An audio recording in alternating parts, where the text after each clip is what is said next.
لا شريك له وأشهد أن محمدا عبده ورسوله وحبيبه وخاتم النبيين والمبعوث رحمة للعالمين. اللهم صل على حبيبنا وشفينا ومولانا أبي القاسم المصطفى محمد. اللهم صل على محمد وآل محمد. اللهم صل على محمد وآل محمد. اللهم صل على محمد وآل محمد Recording in progress. وعلى آله وصحبه. Bapak Ibu yang saya berbahagia, kita bersyukur kita bersua dalam keadaan sehat walafiat. Dan malam ini kita masuk pada kelas irfan atau tasawuf. Pada pertemuan kita yang lalu kita sudah mulai pembahasan sedikit tentang manazil kaitannya dengan maqam. Mari kita masuk ke screen untuk melanjutkan pembahasan ini.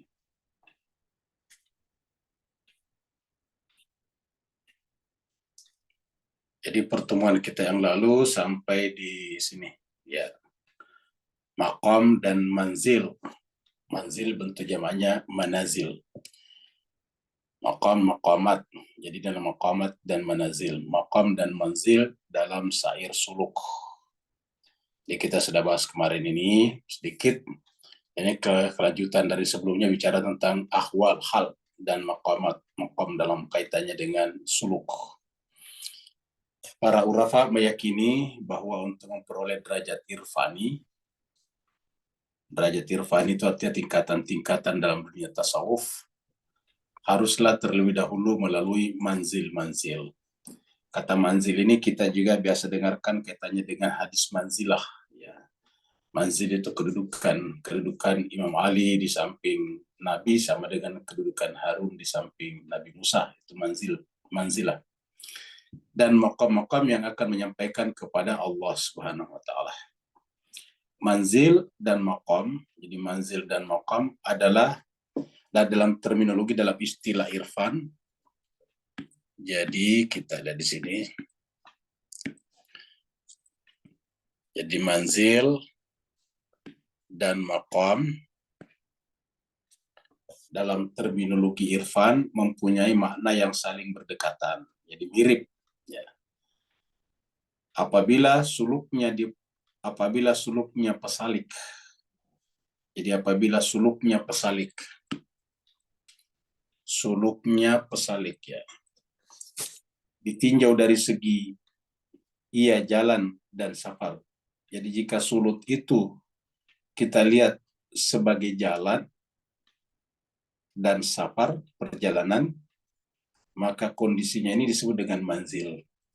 Jadi kalau dilihat dari sisi gerak perpindahan secara dinamis, secara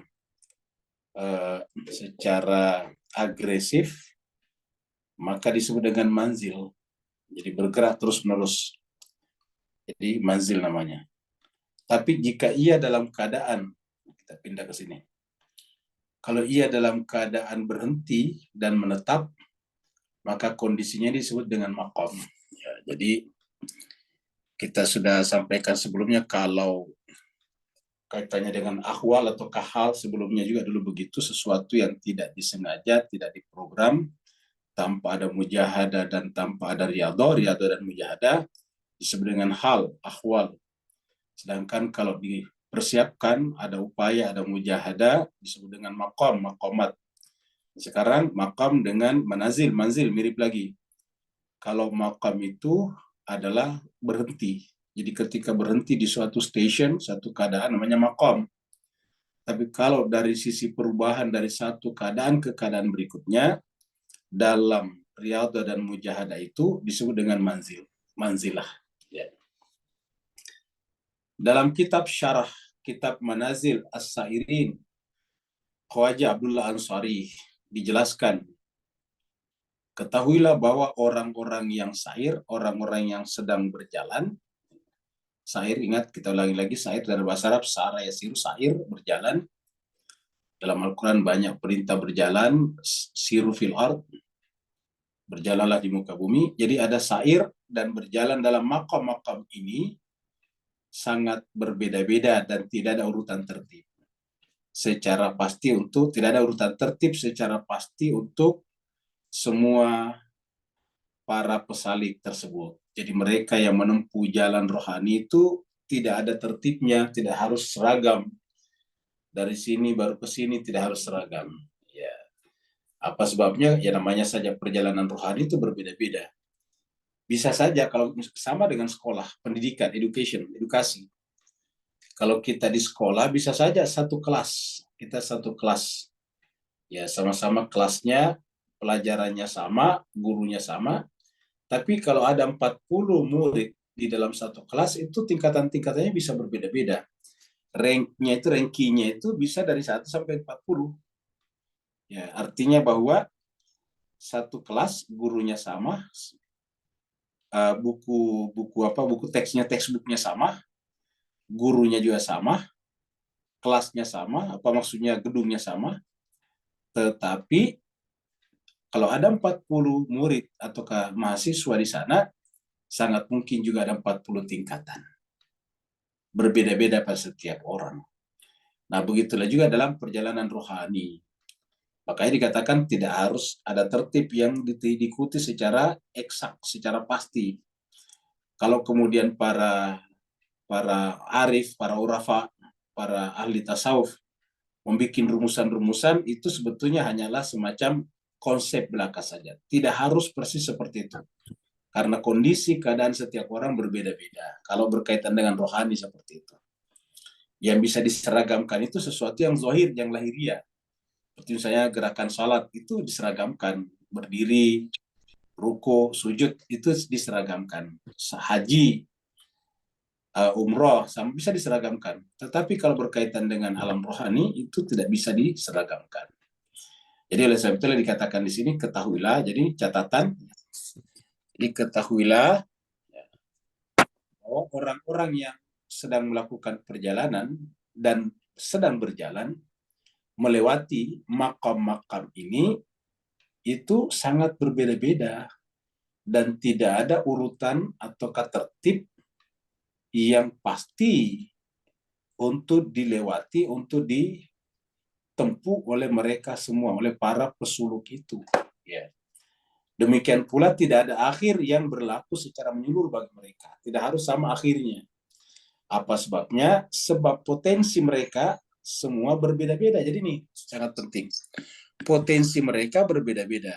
Jadi karena potensi mereka berbeda-beda, maka hasil suluk mereka juga berbeda-beda. Ya. Jadi tidak ada akhir yang berlaku secara menyeluruh, secara bersama-sama. Karena potensi mereka semua juga berbeda-beda, potensinya berbeda-beda. Maka hasil suluk mereka juga pasti berbeda-beda. Jadi potensi mereka berbeda-beda, maka hasil suluknya mereka juga berbeda-beda. Jadi saya kira ini harus kita. Nah ini menurut saya harusnya membuat kita arif. Pertama, baik kita sebagai murid, ataupun sebagai guru, ataupun sebagai masyarakat. Ya, satu sebagai murid, kita tidak harus memaksa diri kita persis mengikuti urutan-urutan, tingkatan-tingkatan, manzilah-manzilah tadi, seperti yang telah diurut oleh para ahli. Dan kita sudah lihat sebelumnya, setiap ahli irfan atau kaurafa itu berbeda-beda juga penentuan makam-makam dan ahwal mereka, hal-hal mereka. Ahwal dan maqamatnya juga berbeda-beda tingkatannya. Hal yang sama terjadi pada manazil ini. Ya. Jadi berbeda-beda. Jadi intinya adalah inilah yang disebut dengan kita harus mengajak orang dengan arif dan bijaksana. Ud'u ila sabili rabbika bil hikmati wal mau'izatil hasanah. Jadi harus kita arif. Ya, harus bil hikmah wal mau'izatil hasanah. Nah, ini harus kita gunakan juga. Jadi, pertama dari sisi kita yang belajar, ketahuilah kita bisa berbeda-beda. Jadi, jangan kita memaksa diri kita, atau kita harus persis teman kita. Kita sama-sama berguru persis sama, jangan. Satu. Yang kedua, kita sebagai guru, sebagai mursyid, juga tidak bisa melihat murid kita ataukah jemaah kita harus punya alur jalan yang sama. Kita harus menghormati keadaan-keadaan mereka masing-masing. Karena bisa saja perbedaan itu tergantung pada satu adalah latar belakang sekolahnya, ada yang sekolahnya dari Khausa pesantren, ada yang latar belakangnya dari sekolah umum, itu pasti kan juga menentukan. Ada yang satu pedagang, ada yang satu guru, pasti beda lagi. Ada yang satu petani, ada yang satunya lagi adalah officer pegawai pemerintah, tentu beda lagi. Ya, jadi berbeda-beda pada setiap orang. Bisa karena backgroundnya, bisa juga karena kesungguhannya juga berbeda-beda. Riyadhah dan mujahadahnya berbeda-beda. Begitu riyadhah dan mujahadah berbeda, tentu juga hasilnya berbeda-beda.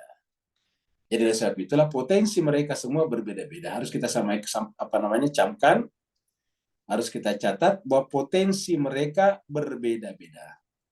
Karena potensi mereka berbeda-beda, maka hasil suluk mereka juga pasti berbeda-beda. Jadi hasil suluk mereka juga berbeda-beda. Jadi harus kita camkan ini.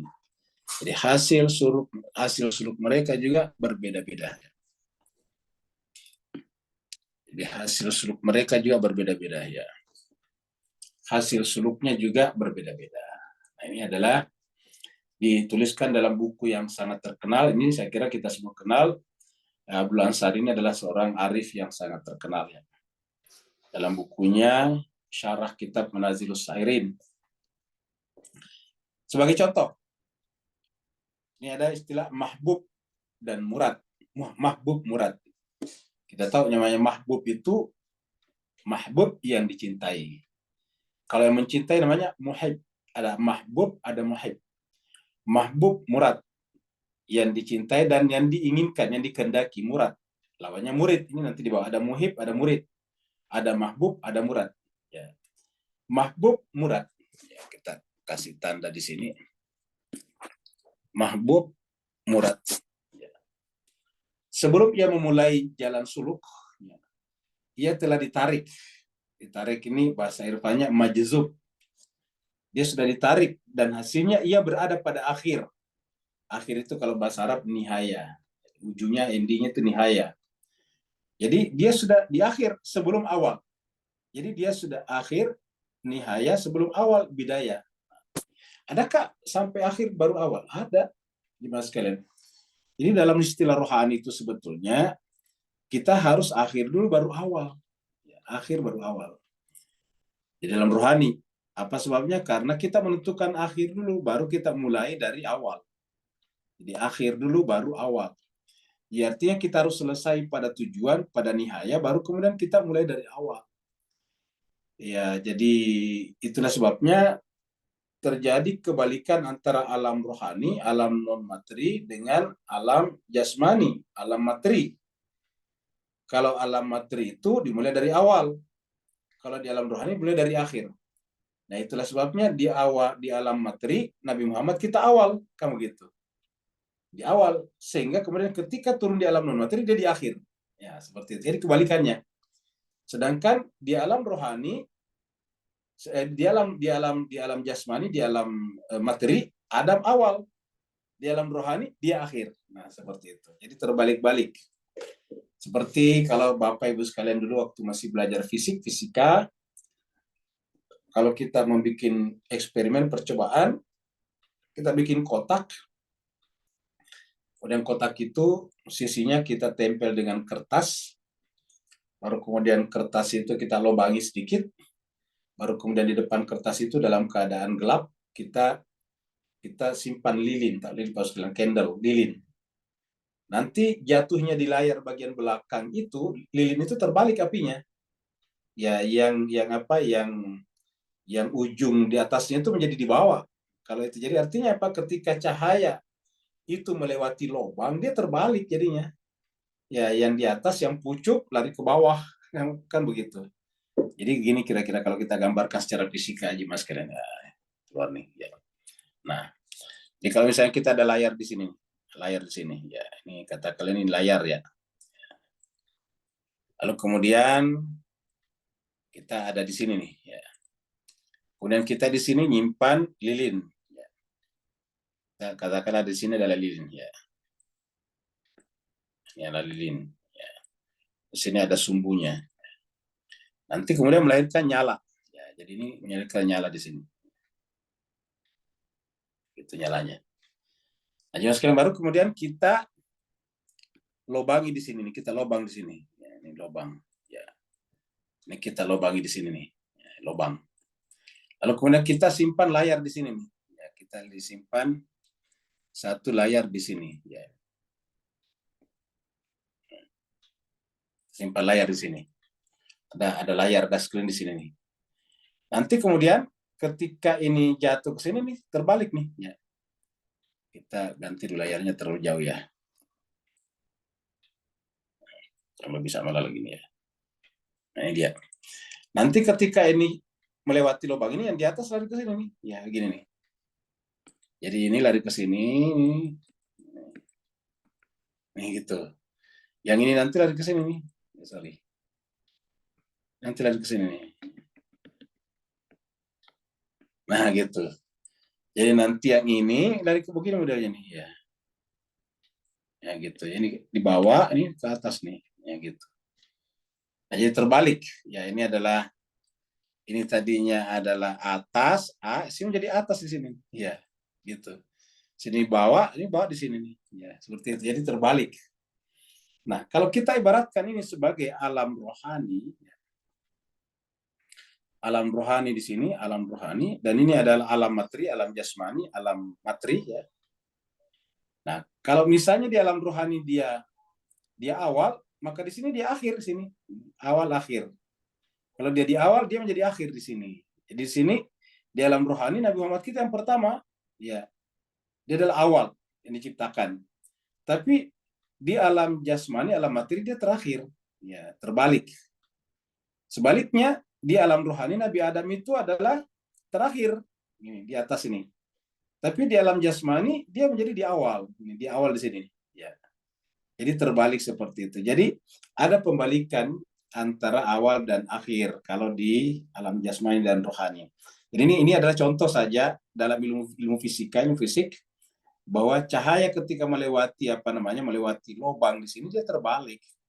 Nah, ibaratnya kalau kita, ini cahaya ini adalah kesadaran kita, dan kesadaran ini menembus syuhud, ya, menembus musyahadah, menembus beyond, melampaui transenden, melampaui alam ini, batas ini, alam ini, melampaui sempadan alam materi dan alam rohani ini, maka kemudian terjadi terbalik seperti ini. Yang awal jadi akhir, yang akhir jadi awal di sini. Seperti itu. Nah, jadi begitulah juga nantinya, sehingga dikatakan di sini nih. Ya. Mana tadi ini? Ya, ini. Nah, begitulah tadi di sini. Ada istilah berbeda pada akhir nih. Jadi kita ulangi lagi dulu di sini nih. Sebagai contoh, mahbub murad. Ya, mahbub murad. Sebelum ia memulai jalan suluk, ia telah ditarik. Ya, sebelum mulai jalan suluk, dia sudah ditarik. Ya, majzub. Dan hasilnya ia berada pada akhir. Jadi sudah di akhir. Sebelum di awal. Jadi sudah ada di akhir, baru di awal. Contohnya misalnya begini, Nabi Muhammad kita. Apakah Nabi Muhammad kita itu setelah ke Gua Hira, baru kemudian tercerahkan? Ya, baru mengalami semacam transendensi. Jawabannya tidak. Nabi Muhammad kita dari awal itu sudah sempurna dan tidak pernah ternoda. Jadi Nabi Muhammad kita itu dari awal sudah sempurna, terjaga sampai akhir. Jadi Nabi Muhammad kita itu tidak lagi melalui proses seperti kita. Kenapa? Karena dia tidak pernah mengalami noda dan dosa. Yang perlu ada pergerakan itu, gerak itu adalah kita yang pernah mengalami noda dan dosa. Meninggalkan noda, bergerak menuju kepada tidak bernoda. Meninggalkan terpenjara dengan dunia, menuju kepada kebebasan akhirat atau ilahiyah. Jadi kalau Nabi tidak, jadi ketika Nabi pergi ke Gua Hira, dia sudah di akhir sebetulnya. Ya, Gua Hira itu awalnya. Bagi kita ya, bagi kita itu awalnya. Padahal itu sudah di akhir sebetulnya. Seperti itu. Jadi makanya jemaah sekalian berbahagia, Nabi Muhammad kita itu sebetulnya dia dari awal sudah Nabi. Cuma dia di bi'sah, ya, yaumul bi'ts. Di bi'sah itu artinya apa? Ibaratnya itu baru dikasih SK, dikasih surat perintah, surat keputusan. bahwa kamu harus menjalankan tugas ini. Tapi dari sisi dia secara rohani udah selesai. Terbukti selama Nabi bergaul di Mekah itu, orang-orang Mekah itu tidak pernah bisa menemukan kekurangan Muhammad bin Abdullah. Ya. Makanya karena mereka tidak bisa menemukan kekurangan atau cacat kekurangan daripada Muhammad bin Abdullah, maka mereka membuat tuduhan-tuduhan yang tidak bisa dibuktikan secara indrawi. Contohnya, dia menuduh Nabi sebagai kemasukan jin. Nah, bagaimana membuktikan orang kemasukan jin atau tidak? Ya. Jadi mereka mengatakan Muhammad itu kemasukan jin. Muhammad itu adalah kena sihir, mashur, kena sihir. Atau kan Nabi Muhammad itu tukang sihir. Kenapa tukang sihir? Karena banyak orang tertarik kepadanya. Ya. Kenapa disebut mashur kena sihir? Karena ya kok tadinya biasa-biasa saya, kok sekarang tiba-tiba mengajak orang kepada tauhid, kepada yang esa. Sebetulnya Nabi sudah dari dulu hatinya bersama dengan yang esa. Tetapi perintah untuk mengajak manusia belum ada. Ketika perintah itu sudah datang, disebutlah dengan bi'tsah. Jadi seperti itu. Jadi sebagai contoh, Mahbub Murad ini sebelum ia memulai jalan suluk, ia telah ditarik majzub, dan hasilnya ia berada pada akhir nihayah, sebelum mulai dari awal bidayah. Ya. Dan kebalikan dari sini, ya mulai dari awal baru akhir, artinya mulai dari awal, yaitu muhib murid. Ya. Jadi muhib murid. Kalau dia sudah sampai pada tingkat mahbub murad, ya nggak mungkin. Itu Nabi contohnya. Kalau kita ini kan muhib murid, ya kita memang dari awal, karena kita ini orang yang tadinya hati kita kotor, ya banyak nodanya, banyak dosanya, banyak kekurangannya, bahkan tebal sekali sampai menghalangi kita, menghijabi kita untuk menyaksikan cahaya ilahi yang selalu hadir sesungguhnya pada jiwa kita bersama dengan ditiupkannya roh itu ke dalam jiwa kita. Wa nafakhtu fihi mir rohi, maka di situ ada ya-nya, ya mutakalim. Sejak itu Allah selalu bersama dengan kita. Karena roh di situ selama-lamanya berbentuk mudhaf-mudhafun ilaih. Roh di situ adalah selalu disandarkan oleh ya mutakalim, rohi. Jadi wa nafakhtu fihi mir rohi.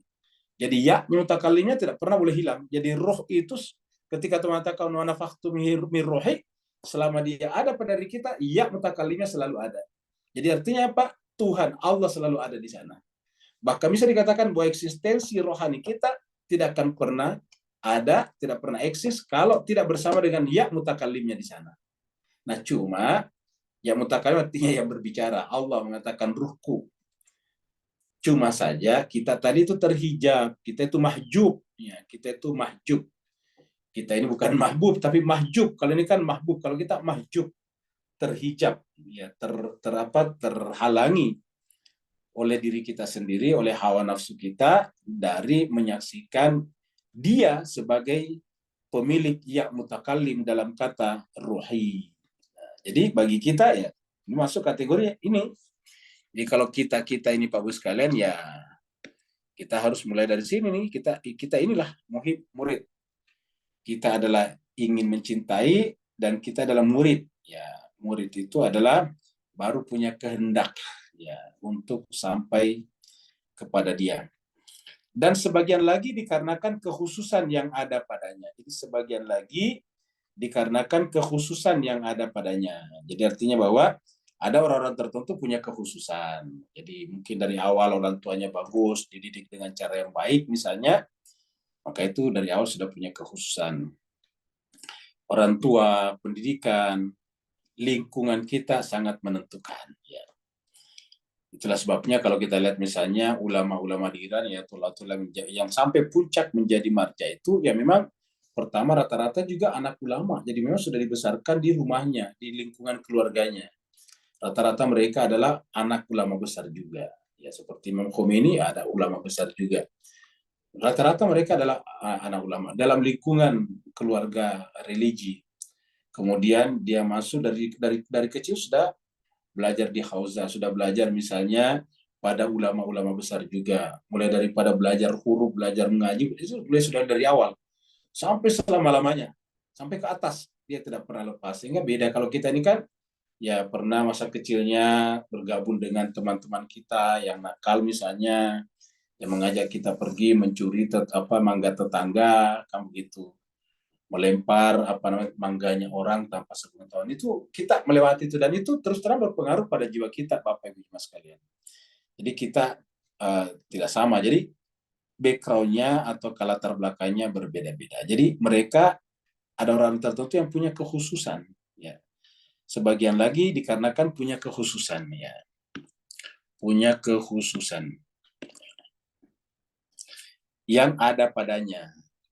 Ia tidak melakukan sebagian dari makam-makam, dan atau ia tidak berhenti di makam tersebut. Kalau kita ini kan makam panjang, kita hanya berhenti di makam kedua, ketiga, seperti yang pernah saya sampaikan sebelumnya, bahwa kita itu dalam perjalanan suluk ini, perjalanan rohani, sepanjang perjalanan itu banyak godaan, bahkan ada perompak-perompak sebetulnya. Bahkan nanti iblis bisa masuk pada setiap tingkatan itu. Iblis bisa masuk pada tingkatan-tingkatan itu. Ya. Bahkan iblis itu bisa masuk pada tingkatan kenabian, cuma saja tidak bisa berhasil. Karena iblis kan sudah mengatakan, saya akan menggoda semuanya. Semuanya dikatakan, illa ibadah kamin humul mukhlasin. Jadi artinya semua digoda kecuali yang dia tidak mampu goda. Bukan dia tidak goda, tapi tidak mampu dia goda. Tidak tembus. Tidak bisa menemukan pintu masuknya. Nah, itu dia pada al-mukhlasin. Itu pengakuan iblis sendiri. Jadi tidak melakukan sebagian dari makam-makam, dan atau ia tidak berhenti di makam tersebut. Kita sudah susah jalannya sampai di suatu makam, berhenti pula di makam itu. Berhenti itulah yang sebetulnya terkadang dikecam dalam Al-Quran dengan togo. Togo itu artinya kita sudah berhenti. Tiba-tiba hati kita merasa puas sampai di situ. Itulah dikatakan dalam Al-Quran, kalla innal insana layatagha ar-ra'ahu istaghna. Jadi sekali-sekali tidak, kata Allah, kalla innal insana, manusia itu layatagha, benar-benar telah menjadi togo, menjadi togut pada dirinya. Kapan? Ar-ra'ahu istaghna, apabila dia merasa dirinya cukup. Innal insana layatagha ar-ra'ahu istaghna. Istighna itu merasa cukup, sudah merasa cukup sampai di situ. Ya. Padahal perjalanan kita, Pak, ila rabbika ruj'a, kita harus kembali kepada Allah. Jadi tidak boleh berhenti di suatu makam tertentu. Jadi kita harus sampai kepada wusul, sampai kepada liqa. Jadi sayangnya banyak di antara kita berhenti. Jadi ini kita kasih catatan. Banyak di antara kita yang berhenti di sini. Berhenti di makam tersebut, ya. Kalau dia tadi yang khusus ini tidak berhenti, kalau kita kan berhenti. Jadi kita kasih tanda di sini saja. Kalau yang di atas tadi ini tidak berhenti, kalau kita berhenti di makam tersebut. Ya. Kalau yang tadi di atas itu, ya ini adalah tidak berhenti. Ini adalah tidak berhenti. Sebagian dari urafa, belum ya, kita di sini dulu. Adapun urutan tertib yang disebutkan pada kitab ini, kitabnya Ansar ini, sesuai dengan kondisi muhib, pecinta, pecinta yang mencintai maksudnya. Muhib ini. Yang mempunyai potensi secara menengah dan sempurna secara fitrah. Ingat, secara fitrah semua kita sempurna. Jadi semua kita ini secara fitrah sempurna. Ya, fitrah kita sempurna. Fitrat Allah allati fataranas alaiha. Sebagian dari urafa mengisyaratkan makam dan manzil ini. Ya, sebagian dari urafa mengisyaratkan makam dan manzil ini secara dasar, ya, dan global saja. Jadi sebagian urafa telah memberikan isyarat tentang makam dan manzil ini, tapi secara basic saja dan secara umum saja, global saja, serta tidak menjelaskannya secara detail. Jadi ada seperti itu. Kenapa? Mungkin dia pikir, ya kalau pemula juga buat apa terlalu rinci, cukup yang global saja, cukup yang basic saja. Karena itu terdapat poin-poin yang sifatnya ambigu. Sebagian lagi menuliskannya dalam bentuk kisah atau cerita. Ada juga yang perjalanannya dalam bentuk kisah, dan itu mirip Al-Quran. Al-Quran itu juga sering menceritakan perjalanan rohani itu secara kisah, seperti contohnya Nabi Yusuf. Kalau kita lihat, Bapak sekalian, itu sebetulnya bukan hanya kisah Nabi Yusuf, itu perjalanan rohani Nabi Yusuf sebetulnya. Itu perjalanan seorang yang sudah sempurna dari awal, Ya, lalu kemudian menjalani kehidupan ini maksudnya. Dalam kondisi manapun dia berada, bagi dia tetap sama. Ya, yang namanya Nabi Yusuf ketika berada di rumah orang tuanya bersama dengan saudara-saudaranya sama saja. Ketika dia dibuang ke dalam sumur, ketika dia dijual di pasar budak, ketika dia tinggal jadi budak di rumahnya Al-Aziz, lalu kemudian ketika dia difitnah, kemudian masuk penjara, bagi dia sama saja. Ya. Tidak ada bedanya. Artinya bahwa dimanapun Nabi Yusuf seperti ini berada, baginya sama saja.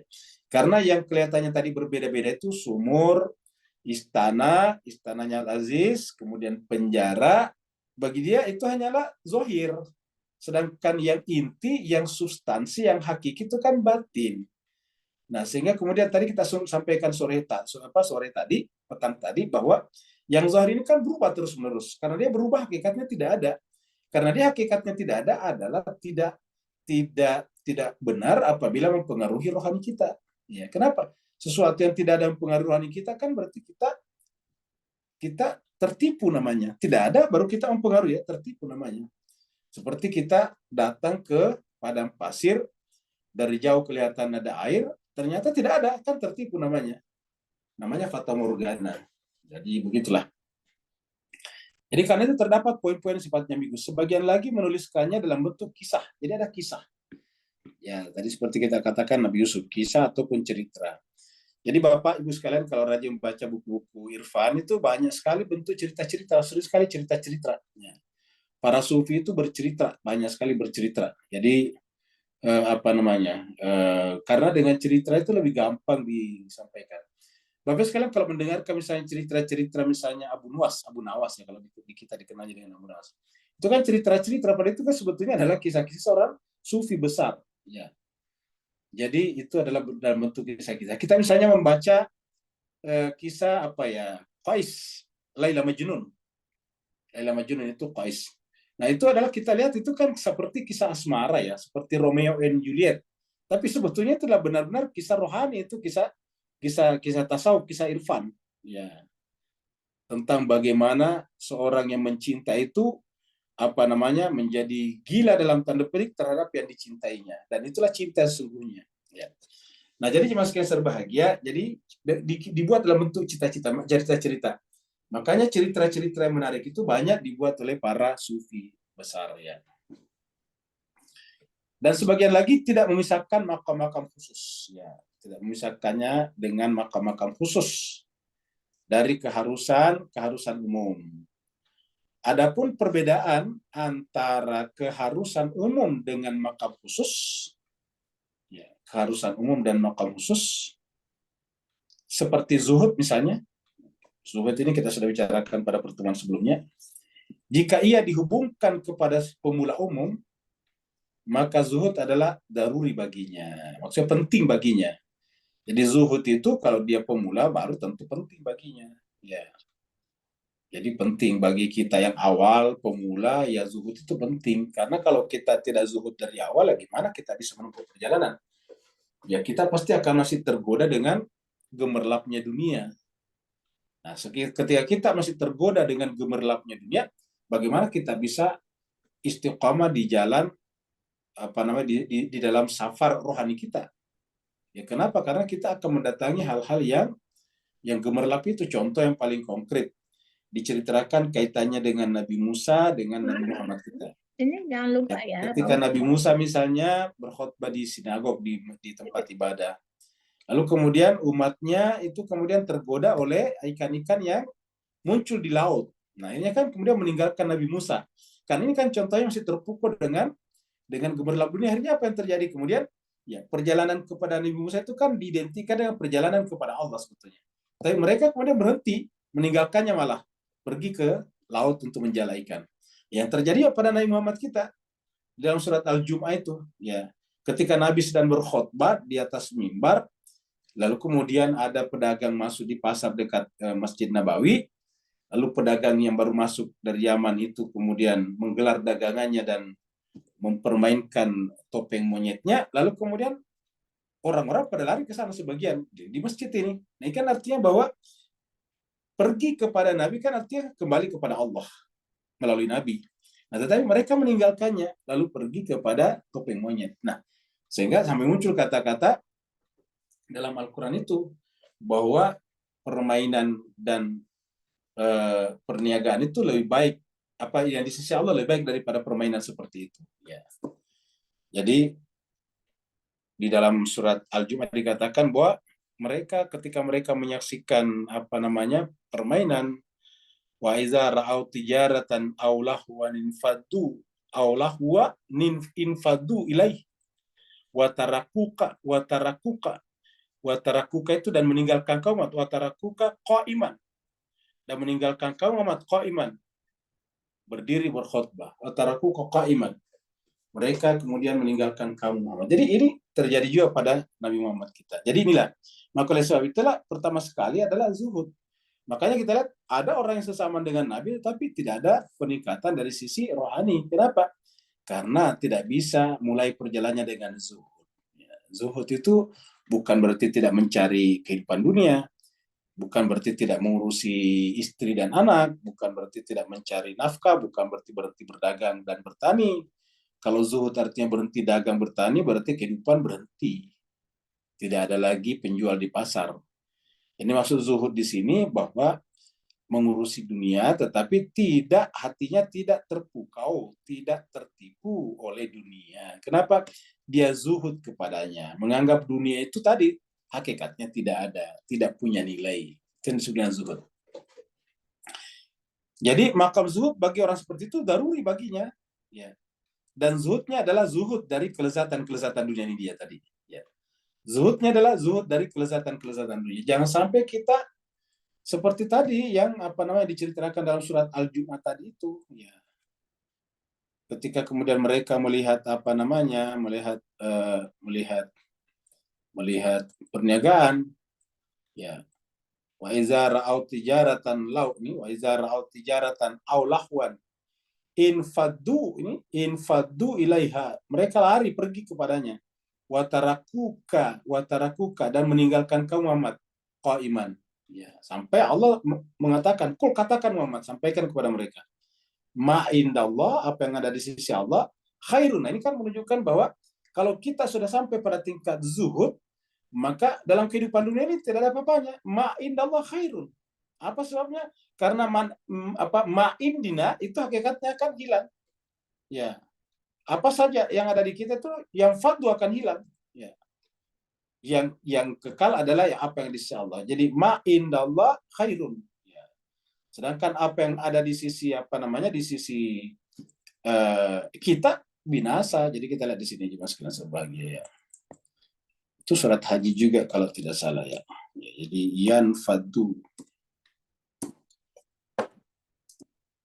Nah, jadi cuma sekalian sebagai ini dia.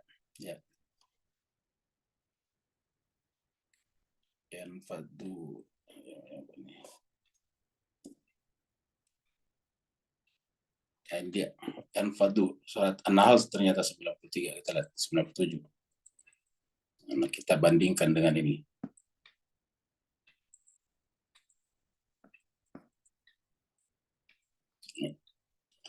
Mana? An-Nahl 96 ya, bukan 97, 96.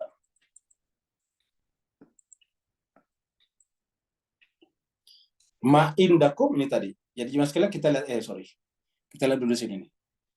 Qul, katakanlah Muhammad, ma'indallah khairun minal lahwi wa minat tijar. Lahwi minat tijar ini adalah dari kita. Maka dikatakan dalam surat An-Nahl ini, ma'indakum, apa yang ada di sisi kalian, yanfadu akan lenyap. Jadi ma'indakum yanfadu, apa yang ada di kalian itu akan habis, lenyap ini. Apa saja yang kita bisa bayangkan, bumi, alam semesta, kosmos, semuanya akan habis. Ma'indakum yanfadu. Sebaliknya, wa ma'indallah bakin. Wa ma'indallah, dan apa yang ada di sisi Allah bakin, kekal. Maka dikatakan, jadi kata-kata khairun di sini kekal ini. Qul ma indallahi khairun. Kenapa? Karena dia baki tadi. Qul ma indallahi khairun. Jadi bakin. Baqa. Jadi ma indallahi baq. Seperti juga ayat yang kita bahas sebelumnya, yaitu kullu man 'alaiha fan wa yabqa wajhu rabbika dzul jalali wal ikram. Jadi ma indallahi baq. Bakin. Ya. Jadi apa saja yang di sisi Allah itulah yang kekal. Sedangkan ma'indakum, apa yang ada di kita, ya yanfadu. Ini adalah akan lenyap, binasa. Kenapa? Hakikatnya tidak ada. Ya. Nah, jadi makanya di sini katakan, bilang kepada mereka Muhammad, katakan, ma'indallah, apa yang ada di sisi Allah, itulah yang terbaik. Khairun. Dalam Al-Quran dikatakan, walal akhiratu khairun. Khairun laka minal. Khairun minal lahwi wa minat tijarah. Lebih baik daripada permainan dan perniagaan. Wallahu khairur raziqin. Dan Allah lah sebaik-baik rezeki. Artinya apa? Rezeki yang terbaik sebetulnya adalah rezeki rohaninya. Kalau rezeki yang terbaik adalah rohaninya, nikmat yang terbaik adalah wilayah. Ya, jadi rezeki terbaik khairur raziqin berarti khairur rizq adalah rohaninya, karena itu yang Allah inginkan. Sedangkan nikmat yang terbaik adalah wilayah. Ya, jadi wallahu khairur raziqin. Allah sebaik-baik pemberi rezeki, dan Allah memberikan rezeki kepada kita yang tidak diberikan kepada makhluk seperti hewan-hewan, yaitu tadi wa nafakhtu fihi mir ruhi, kutiupkan kepadanya ruhku. Nah, itulah khairun raziqin. Itulah Allah menjadi pemberi rezeki yang paling bagus. Nah, jadi kita kembali lagi di sini. Jadi dan zuhudnya tadi adalah zuhud dari kelesatan-kelesatan dunia. Jadi kita harus mulai dari zuhud. Zuhudnya dari kelesatan. Jadi ini yang pertama kita latih pada diri kita. Ya. Zuhudnya adalah zuhud dari kelesatan dunia. Ini adalah yang untuk pemula tadi, yang umum ini pemula umum. Ya, ini tadi adalah yang umum sini. Sedangkan zuhud khusus, nah ini zuhud khusus adalah zuhud yang merupakan suatu makam tinggi. Nah, itu dia, makam tinggi. Dalam makam ini hamba melihat bahwa dunia tidak mempunyai kadar dan nilai apa-apa. Ya. Jadi bagi pada makam yang paling tinggi, dunia ini seperti bayangan, kelihatannya ada tapi tidak ada. Bayangan itu nggak bisa diapa-apain, bayangan nggak bisa dipegang, bayangan nggak bisa dikantongi, bayangan nggak bisa diperjualbelikan.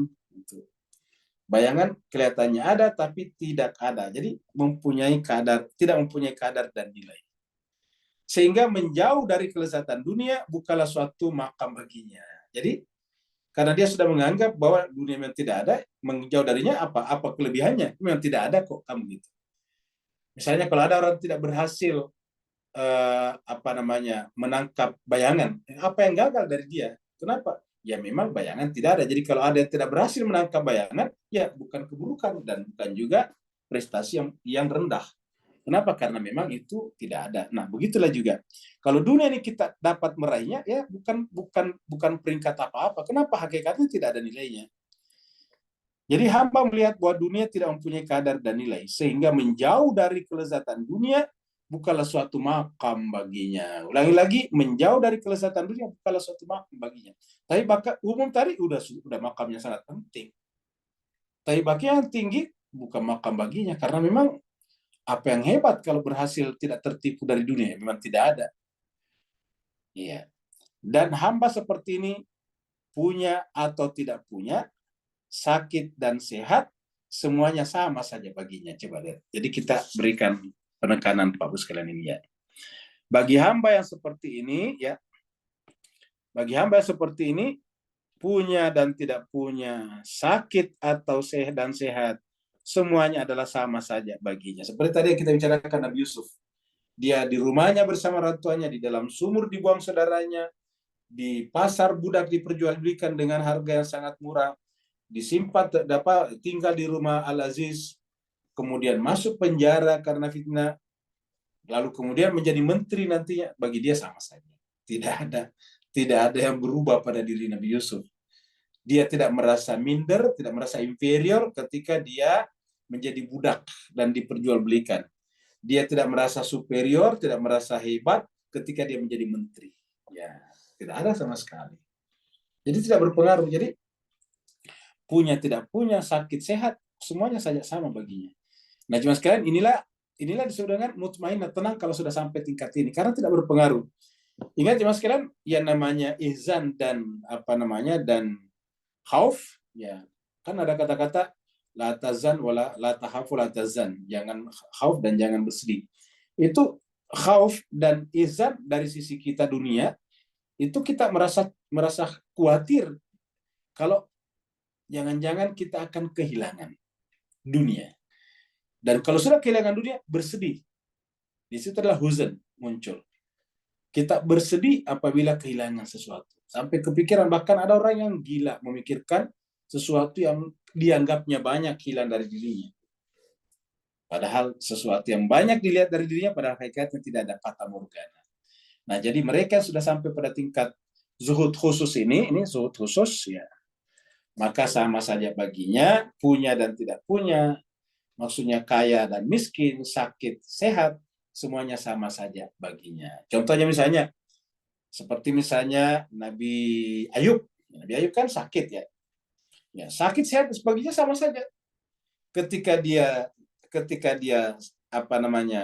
sehat, tetap dia qurbah kepada Allah, liqa, dan ketika dia sakit tetap qurbah dan liqa dengan Allah, ya. Dia tidak pernah berkeluh kesah, ya. Bahkan dia menggunakan kata-kata inni masaniya dur wa innaka antar arhamur rahimin. Saya ini Tuhan kena penyakit secara fisik yang sangat menimbulkan mudarat karena badannya rusak. Tetapi apa kata dia? Innaka antar arhamur rahimin. Saya menganggap ini adalah bagian daripada kasih sayang. Kan luar biasa tuh. Kamu Tuhan adalah pengasih dan penyayang. Kalau kita kan sudah berkeluh kesah, kok Tuhan memberikan penyakit ini kepada saya? Padahal saya sudah rajin sholat 5 waktu. Kok Tuhan membiarkan saya sakit seperti ini? Padahal saya telah mengisi hari-hari saya dengan doa dan doa. Kok Tuhan memberikan penyakit ini kepada saya? Padahal saya sudah pergi ikut arba'in. Nah, itu kan begitu kalau di kita. Tapi kalau Nabi Ayub tidak begitu. Kenapa? Ya sakit sehat sama saja baginya. Ya, tidak ada bedanya. Nah, jadi ini disebut dengan zuhud khusus. Ya, tadi atas umum di sini. Pada umumnya, ulama irfan dan mereka yang memiliki isyarah dalam tariqah ini sepakat bahwa seseorang tidak akan benar pada nihayah, ujung akhir, kecuali jika benar pada bidayah awal. Jadi ini sama dengan kata-kata Nabi kita, innamal amalu binniyat. Jadi perbuatan itu tergantung niatnya. Kalau niatnya salah, ya perbuatannya salah. Innamal amalu binniyat. Jadi amal itu sangat tergantung pada niatnya, karena niat itu adalah menentukan akhir. Jadi niat itu menentukan akhir kemana kita bawa ini perbuatan. Jadi kalau kita berniat itu menentukan nihayahnya sebetulnya dalam alam rohani. Baru kemudian kita mulai di luar. Ya. Maka kalau niatnya sudah salah, ya salah semuanya. Makanya dianjurkan dalam setiap perbuatan amalan, ketika kita menyadari niat kita rusak, kita lalu melakukan tashihul niat. Memperbaiki niat kita. Jadi innamal amalu binniyat wa innamal likulli imri'in ma nawa. Ya. Jadi dikatakan seseorang tidak akan benar pada nihayahnya kecuali jika benar pada bidayahnya. Jadi kita tidak mungkin benar nihayahnya kalau tidak benar tidak mungkin benar nihayahnya jika tidak benar bidayahnya. Sebab jika ia datang pada titik awal tidak benar, maka ia tidak akan memperoleh derajat nihayah. Ia benar juga. Jadi jika dia datang pada titik awal tidak benar, yaitu pada bidayah yang tidak benar, maka tidak mungkin peroleh derajat nihayah yang benar. Ujung, nihayah, akhir. Sebagaimana bangunan. Bangunan itu sangat ditentukan oleh pondasi-pondasinya. Bangunan kita mau bikin yang tinggi, itu sangat ditentukan pondasi-pondasinya. Walaupun pondasinya tidak kelihatan. Pondasi tidak kelihatan, tetapi menentukan bangunan itu bertahan atau roboh. Ya. Kalau bangunan itu roboh, berarti pondasinya lemah. Jadi sebagaimana bangunan, selain dengan pondasi-pondasi yang kokoh, ia tidak akan berdiri. Artinya bangunan itu kalau tidak didukung oleh pondasi-pondasi yang kuat, yang kokoh, maka tidak mungkin dia bisa berdiri. Begitu dia berdiri naik ke atas, pasti roboh. Ya, benarnya menjalankan bidayah, jadi benarnya kita memulai adalah merealisasikan perintah Allah Tuhan sesuai dengan syariat Nabi suci Muhammad Sallallahu Alaihi Wasallam dengan ikhlas. Jadi mulai dengan ikhlas. Ya, jadi ikhlas. Jadi makanya di dalam Al-Quran dikatakan wa ma umiru illa liya'budullah mukhlis. Kalau di surat lain kan dikatakan wa ma khalaqtul jinna wal insa illa liya'budun. Ya, tiadalah aku ciptakan jin dan manusia kecuali beribadah. Tapi ibadah ini bisa kosong isinya, bisa tidak punya nilai, bisa menjadi fawailun seperti fawailun lil musallin. Ya, apa sebabnya? Tidak ikhlas. Makanya orang yang fawailul lil musallin itu di belakang disebutkan ketidakikhlasannya, yaitu yuraun. Ya, fawailul lil musallin alladzina hum an salatihim sahun alladzina hum yuraun. Nah, itu kan berarti dia tidak ikhlas. Ya. Sementara begitu sering kita baca dalam Al-Quran kata-kata mukhlisin lahuddin. Wa ma umiru illa liya'budullaha mukhlishina lahuddin hunafa.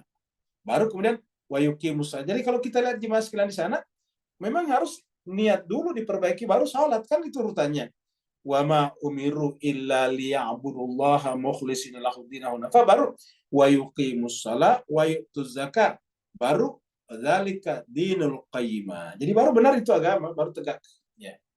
Jadi kalau dia dari awal sudah salah, ya seluruhnya salah. Innamal a'malu binniyat wa innamal likulli imri'in ma nawa. Jadi sebagaimana diajarkan dalam syariat Nabi kita Muhammad sallallahu alaihi wasallam dengan ikhlas, ya ikhlas. Dan puncak ikhlas adalah mukhlas, yaitu orang-orang tidak bisa tadi digoda oleh iblis lagi. Mukhlasin, bukan lagi mukhlisin, tapi mukhlasin. Jadi dia adalah orang-orang yang mukhlas. Makanya jemaah sekalian berbahagia, ya perbedaan-perbedaan yang terjadi di kita di kalangan manusia ini, perbedaan antara agama, ada agama samawi, agama radi, antara agama samawi, antara agama radi kan terjadi perbedaan. Bahkan di intern agama samawi ada perbedaan. Di intern agama yang sama di Islam ada perbedaan.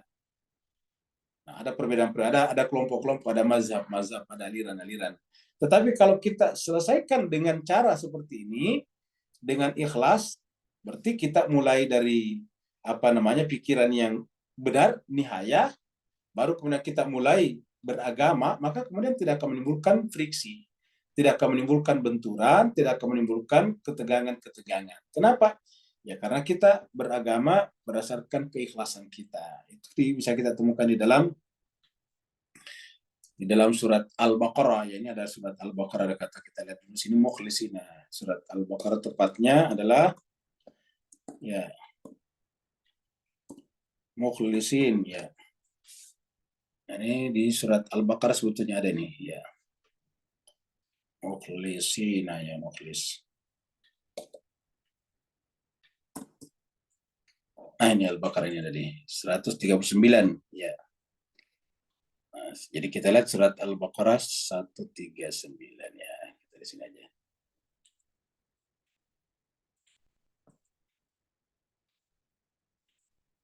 Ini dia.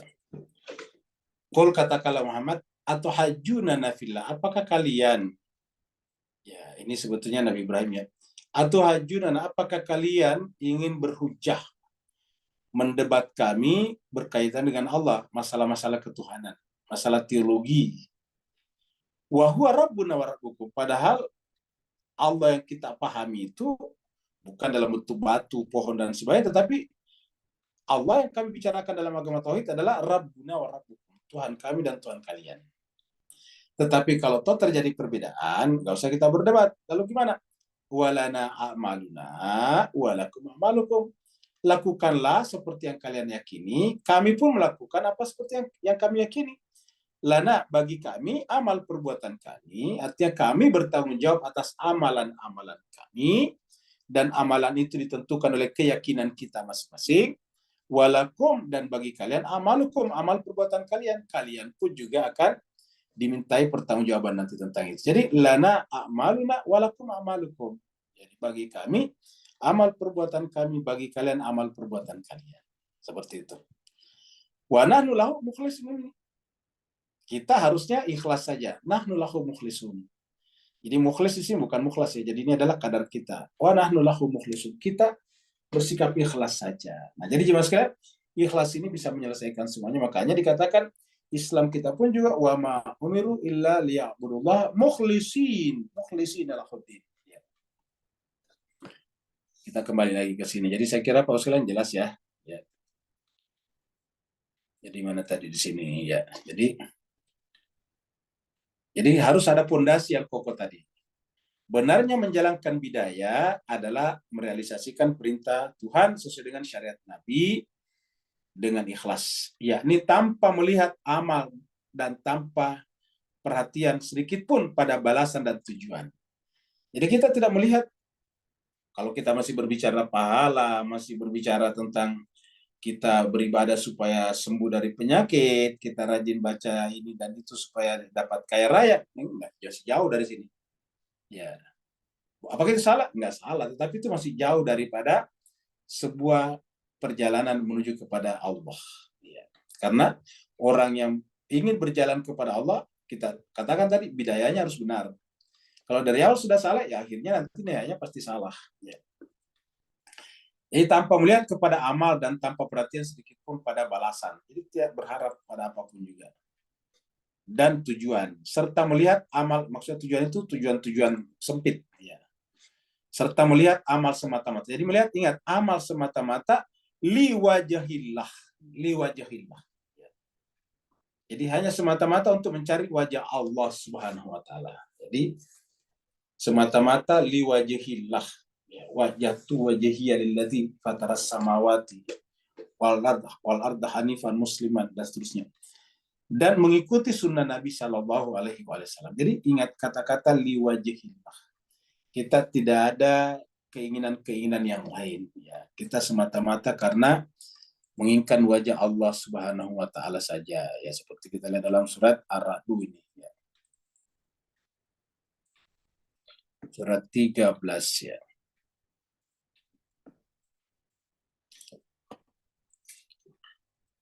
Kita lihat di sini. Ya. Jadi, nah ini dia. Jadi dari atas ini kita sudah lihat apa namanya urutan-urutannya ya. Afamay ya'lamu annama unzila ilaika mir rabbikal haqqu kaman huwa a'ma. Innama yatazakkaru ulul albab. Jadi tidak mungkin orang seperti itu sama dengan orang buta. A'ma di sini adalah orang buta. Ya. Kemudian alladzina, siapakah mereka yang melek itu hatinya, yufuna bi ahdillah. Selalu memenuhi ahadnya dengan Allah. Ahad kita dengan Allah, alastu bi rabbikum qalu bala syahidna. Apa syahadat pertama? Syahadat kedua, wasyhadu anna Muhammadan abduhu wa rasuluhu. Allahumma shalli ala Muhammad wa ali Muhammad. Itu syahadat kedua. Wala yanquduna al-mitsaq, dan tidak pernah ingkar perjanjiannya. Walladzina yasiluna, dan orang yang selalu menghubungkan ma amarallahu bi ayyusala. Wa yakhshawna rabbahum, takut kepada Tuhannya. Wa yakhafuna su'al hisab, dan takut kepada nihaya yang buruk. Su'al hisab kita artikan nihaya yang buruk. Walladzina sabaru ibtigha'a wajhi rabbihim. Dan orang-orang yang sabaru ibtigha'a wajhi rabbihim, semata-mata mencari wajah Tuhannya. Tadi liwajhillah itu maksudnya ibtigha'a wajhi rabbih. Ya, ibtigha'a wajhi rabbihim. Baru kemudian wa aqamus shalah. Baru wa aqamus shalah wa anfaqu mimma razaqnakum sirran wa alaniyatan wa yadra'una bil hasanati sayyi'ata ulaika lahum uqbad dar. Jadi dimulai dari mana? Kalau kita lihat di sini tadi yang di ayat ini dimulai daripada ibtigha'a wajhillah. Ya.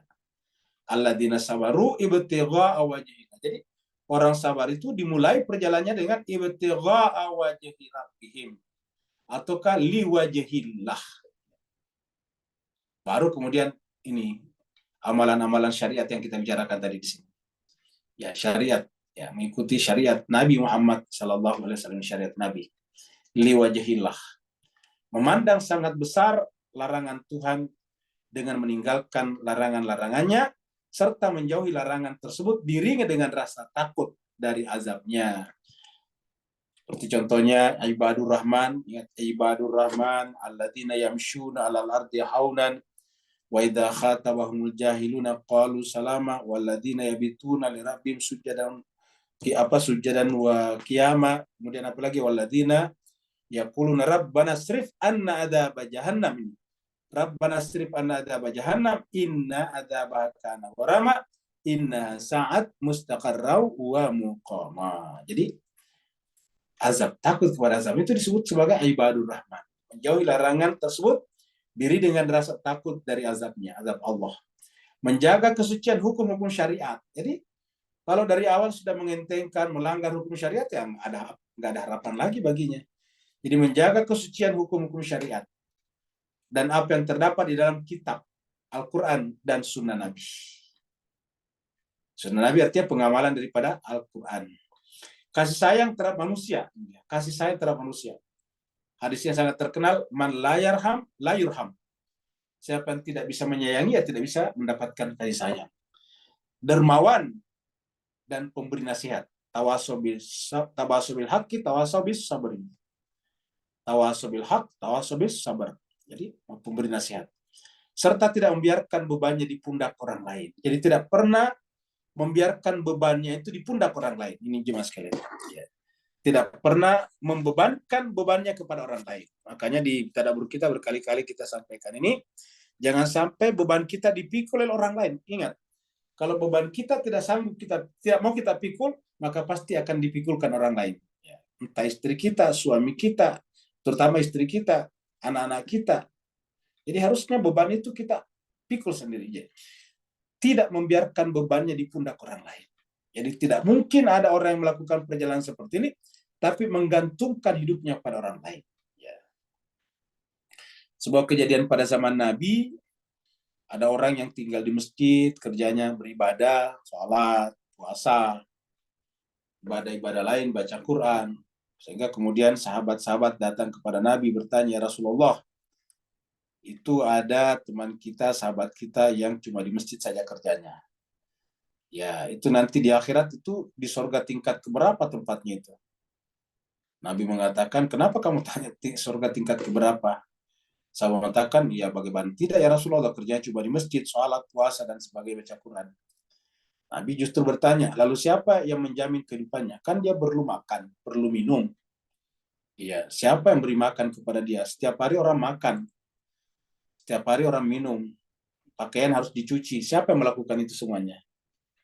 Kata sahabat ini, yang melakukan itu adalah saudara kandungnya yang bekerja banting tulang, kemudian membantu saudaranya yang tinggal di masjid ini. Apa kata Nabi? Saudaranya yang banting tulang itu mencari nafkah, menghidupi dia, itu adalah lebih berhak masuk surga daripada dia.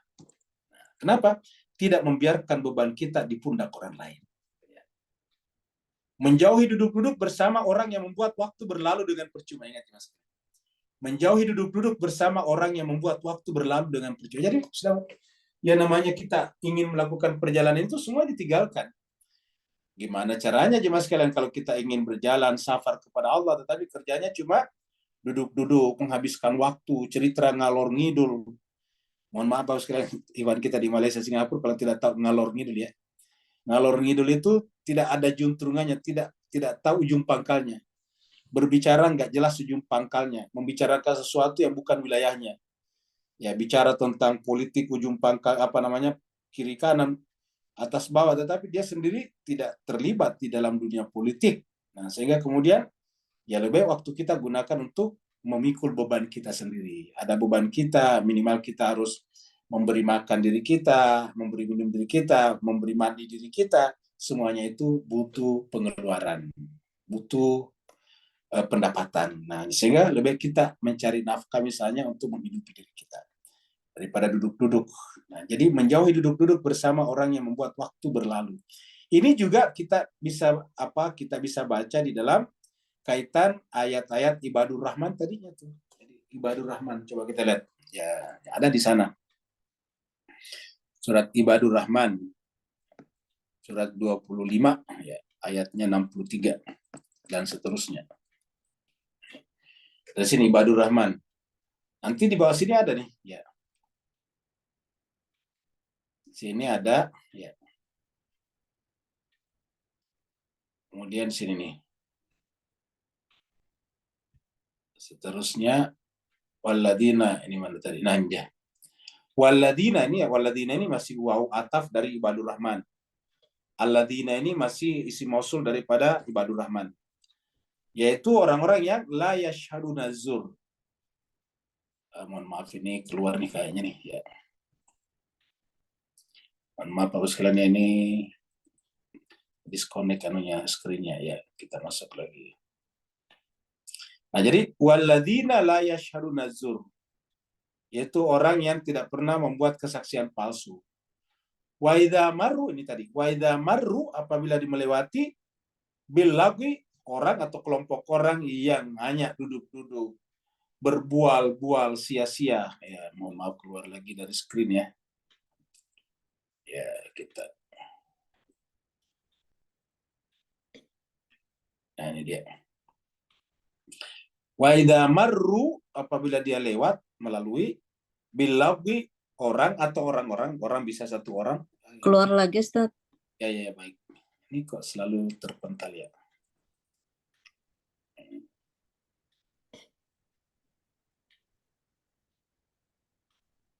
Ya, wa idza marru bil lagwi, apabila melewati orang-orang yang melakukan perbuatan sia-sia, berbual-bual yang tidak punya arti, marru, dia melewatinya kiraman dengan menjaga kemuliaan dirinya, tidak ikut di sana, seperti di sini tadi. Ya. Oh, keluar juga di sini nih. Ya. Jadi seperti dikatakan tadi sini, menjauhi duduk-duduk bersama orang yang membuat waktu berlalu dengan percuma. Kan sering sekali kita nongkrong, ngobrol apa namanya utara selatan, tidak jelas kemana arahnya, menghabiskan waktu saja, killing time saja, ya, serta menjauhi setiap sebab buruk yang membuat hati terpengaruh dengannya. Jadi kalau tidak terlalu penting kita keluar, nggak usah kita keluar, di rumah saja kita membaca, mengerjakan pekerjaan-pekerjaan yang penting. Atau kalau kita orang kantoran, di kantor saja, tidak perlu berkeliaran kemana-mana, kan begitu. Kenapa? Karena kalau kita kemana-mana itu pasti sedikit banyak mempengaruhi jiwa kita melalui panca indera kita. Apalagi kita ini baru pemula dalam zuhud tadi. Jadi menjauhi setiap sebab buruk yang membuat hati terpengaruh dengannya. Ya. Jemaah sekalian terbahagia, inilah saya kira pembahasan kita pada kesempatan kali ini. Berikutnya nanti kita masuk pada ini, seluruh makam-makam berkumpul pada 3 tingkatan.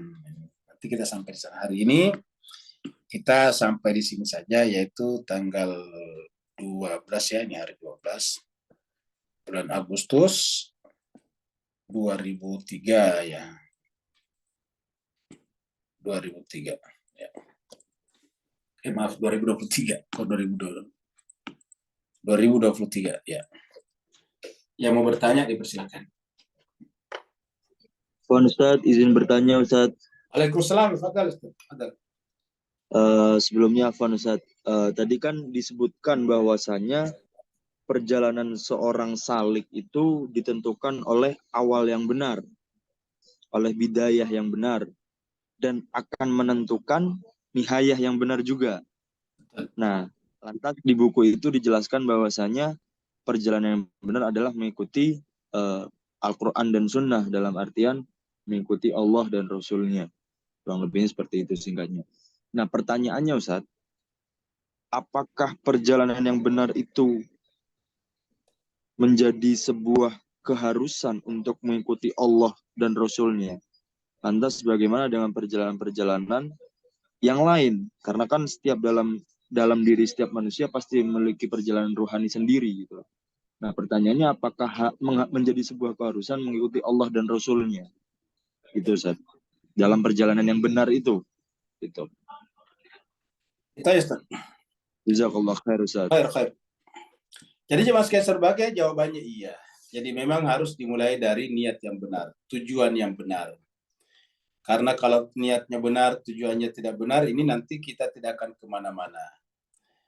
Ini sebetulnya bukan hanya berlaku pada kita orang Islam, tetapi seluruh manusia selama perjalanan rohaninya itu menuju kepada kebenaran. Jadi kalau dalam konteks umum kan kita tidak menyebut Tuhan, misalnya Allah. Katakanlah setiap orang di muka bumi ini semua menggerakkan potensi fitrahnya untuk mencari kebenaran. Maka otomatis dia akan sampai di sana. Allah pasti akan membimbingnya. Selama benar-benar menggerakkan fitrahnya menggunakan seluruh instrumen, tools yang ada pada dirinya untuk mencapai tujuan itu, yaitu kebenaran yang dalam bahasa Arab tadi disebut dengan al-haq. Itulah sebabnya sangat mungkin bagi seorang yang tadinya ateis, tidak bertuhan, kalau dia resah dan ingin melakukan perjalanan sampai kepada kebenaran dan tidak sampai kepada kebenaran, selama tujuannya benar, Allah memperlakukannya sampai di sana. Kan itu juga yang diabadikan di dalam surat surat An-Nisa ayat 64 itu. Jadi harus ke sana. Kita sering mendengarkan cerita-cerita ada ateis yang tadinya tidak bertuhan, tetapi karena dia perjalanannya menuju kepada kebenaran akhirnya sampai. Kita ambil contoh misalnya seperti Emery Simol. Emery Simol ini adalah secara zahir dia bukan Islam. Tetapi kalau kita baca buku-bukunya luar biasa, menggetarkan hati kita. Emery Simol. Kita lihat misalnya orang seperti Roger Graudi misalnya. Roger Graudi adalah tadinya bahkan pernah menjadi pengurus partai komunis yang tidak bertuhan di Prancis berpuluh tahun. Tetapi karena dia tidak pernah berhenti, dia selalu mencari kebenaran dan ternyata benar saja. Buku terakhirnya sebelum meninggal dunia adalah tentang filsafat Nabi Ibrahim. Dia mengatakan bahwa inilah filsafat yang sesungguhnya, yaitu tauhid. Luar biasa.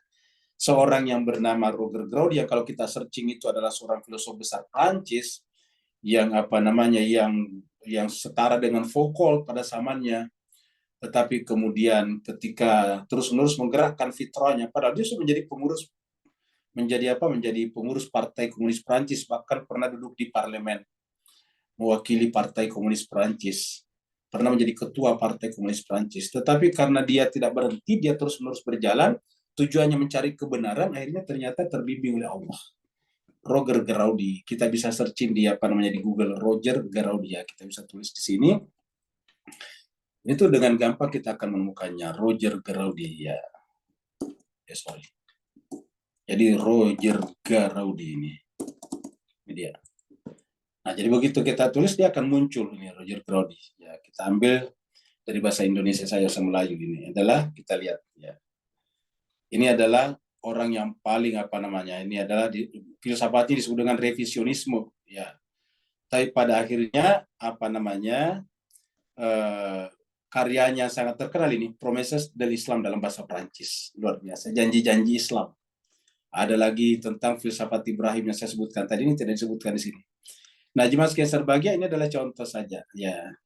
Islam and integrism ya nih.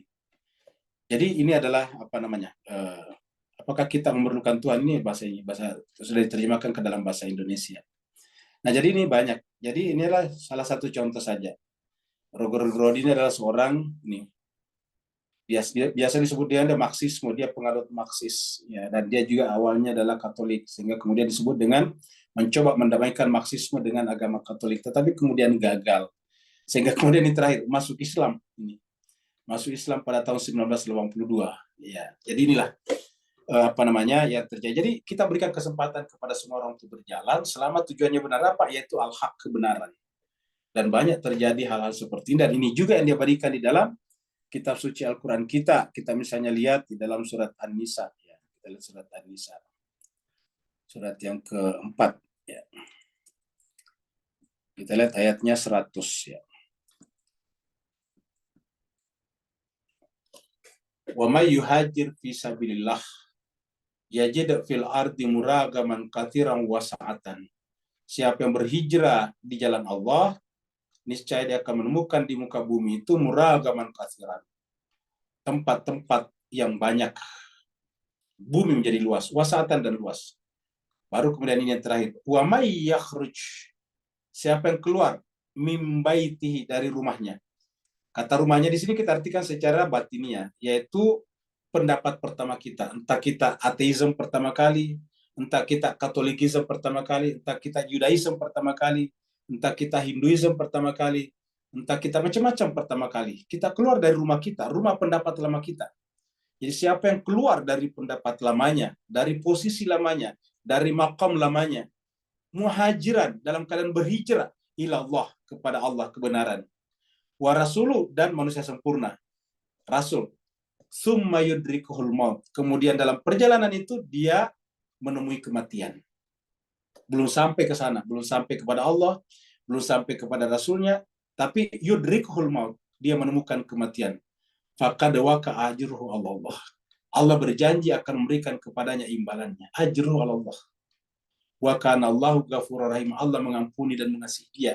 Kenapa? Karena sudah punya niat, yaitu keluar yakhruj min baitihi, muhajiran dengan niat hijrah, safar kepada Allah SWT dan Rasulnya tadi. Seperti yang ditanyakan tadi tentang menempuh perjalanan Allah dan Rasulnya seperti ini. Karena kita katakan Rasul di sini menjadi manusia sempurna. Allah di sini adalah puncak eksistensi. Siapa yang ingin berjalan menuju kepada puncak eksistensi, menjadi manusia sempurna, menjadi mengaktualkan seluruh potensi fitrahnya, maka pasti Allah akan membimbing dia. Dan kalau belum sampai ke puncak, belum sampai kepada tujuannya, belum sampai kepada nihayahnya, kemudian dia mati, Allah menjanjikannya, faqad waqa'a ajruhu 'ala Allah. Itulah sebabnya kita tadi harus benar-benar menghormati seluruh manusia, dan dikatakan bahwa kita harus melakukan pendekatan al-hikmah wal mau'izatil hasanah. Terima kasih banyak pertanyaan. Berikutnya lagi. Di chatroom ada satu pertanyaan Ustaz dari Pak Burhan. Iya, baik. Ada dari Pak Burhan ya.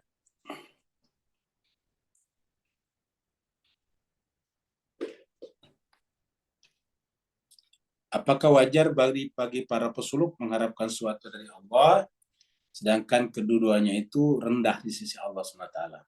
Sedangkan mengharapkan ridhanya itu adalah tujuan utama. Apakah ini yang dimaksud pesuluk? Itu punya beda-beda hasil amalnya. Kalau ditanyakan apakah wajar bagi para pesuluk untuk mengharap sesuatu dari Allah, jawabannya wajar, tetapi menunjukkan makomnya, menunjukkan kelasnya. Kelasnya masih basic, masih di bawah sekali, masih permulaan. Jadi justru ini harus diruntuhkan. Makanya kan tagline kita ada la ilaha. Harus dibersihkan dulu. Kalau bahasa tasawufnya, tidak boleh meminta dan mengharap apapun kepada selain Allah. Jadi kita tidak boleh, apa yang kita harapkan kepada Allah hanya satu, dia.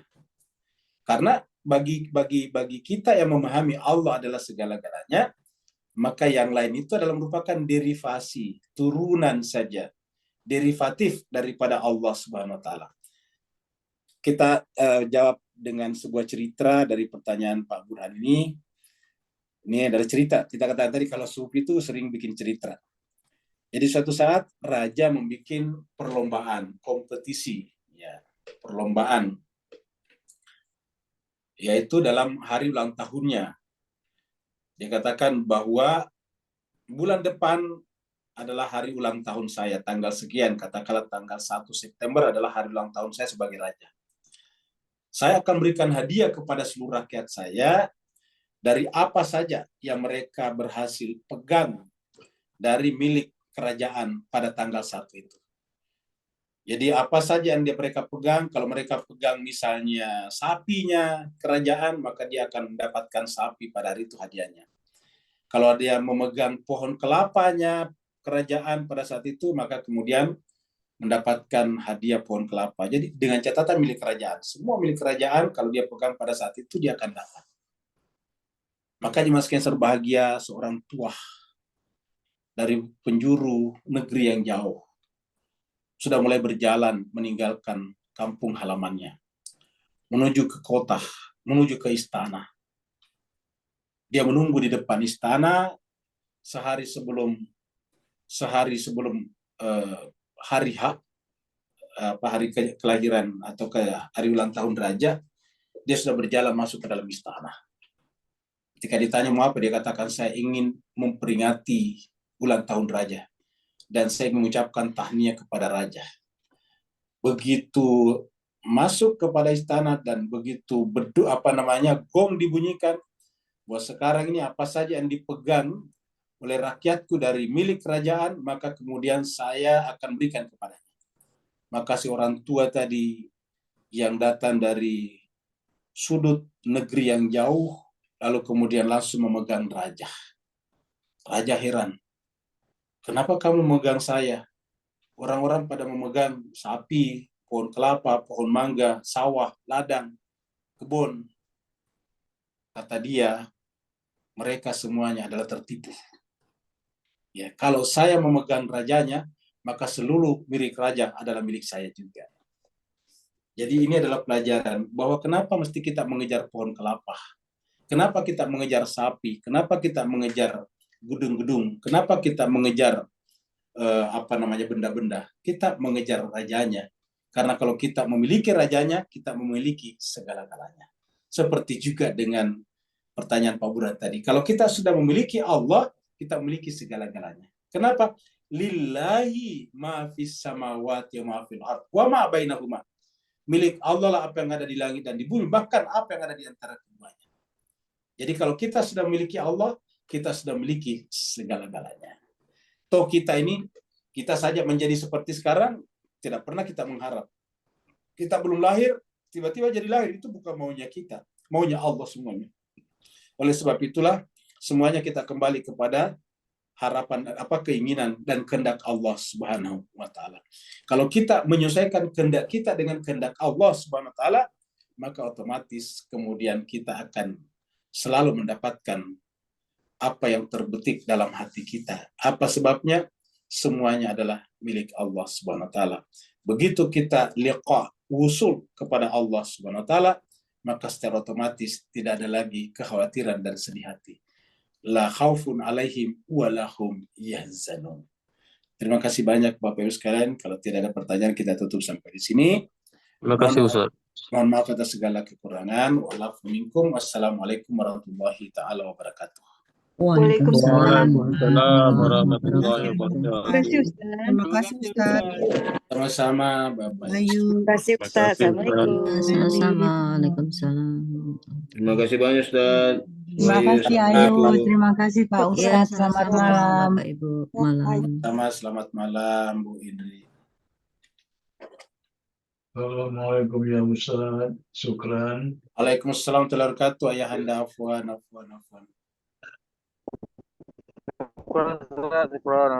Sama-sama Pak Kamal. Sehat selalu Ustaz. Terima kasih Pak Burhan. Amin. Saya pamit juga Pak Burhan. Assalamualaikum ya Ustaz Hairin. Waalaikumsalam. Ya, baik. Terima kasih.